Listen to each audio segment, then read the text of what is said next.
for some reason, most people have never heard of it. Y'all never heard of it either, did you? So y'all go in the most people category. Our Tea Party was different from Boston. We did not throw it in the water. We auctioned it off. Substantial amount of money. That money was used to help fund the Revolutionary War. It helped buy muskets and gunpowder for the revolutionaries. The Crown is not happy with all this is going on. They're not getting their taxes. This continues for 4 years until 1780. In 1779, there was a second attempt by the British to retake Charlestown. This time they attacked by land, but still repelled. But they're learning. Until the siege of Charlestown, which begins April 1st of 1780.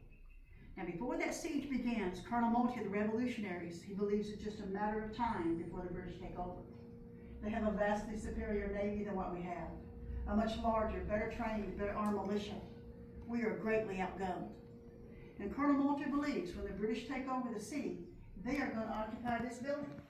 It is the biggest building in the city. It is also the last one that the British helped build before they left the first time. And Colonel Moultrie also believes the British will not look in a building they're occupying for an extremely large cache. This would be an extremely large amount of black powder. So before that siege begins, the revolutionaries come over here. They dig down into the ground, bring over the kegs of black powder, 7 tons worth. Then they cover it over and they build a fake wall. That fake wall starts right behind me where it says powder magazine. It goes all the way up to that one wall covered with plaster by the half of the battery.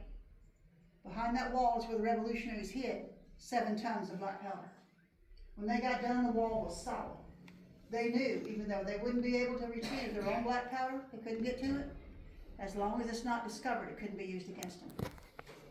The window's there now, so that way y'all can go have a look through, and please do so while I'm talking, so you'll have a chance before the next tour starts. So, go ahead. Be careful, there's a slope as you go down. And when you look through the window, you'll see characters coming over that black powder. You can see where Those they hid the characters black are powder. barefooted. And how Shoes from that time were hobnails. I'll let everybody They go. were made with the little small nails. And those small nails on brick would create a spark. You do not want a spark next to 7 tons of black powder. You would never have to worry about this building I again felt ever. something touch my head. Now, after the war was over, the revolutionaries came back over here to retrieve their black powder. The bottom third was wet. Remember the groundwater? They had got 2 deep into the water table. The top 2/3 was still good, it could still be used. The people in charge of the powder magazines are very surprised. Based on the condition and length of time, none of it should be any good. But the top 2/3 was. But getting back to the siege. We still got a few more minutes, y'all want to sit back down? You know, not to like the idea of the siege, but you gotta know the date it started. Good old April Fool's Day. April 1st, 1780, the British are beginning to bottle up the harbor with their warships, deadly serious about retaking Charleston. Also attacking by land, infantry, cavalry, artillery were surrounded. The British do take over the city. They do occupy this building for 2.5 years.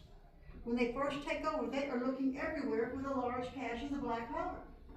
They're only finding a few small amounts of some of the powder magazines, not the big one. Because Colonel Moultrie was absolutely right.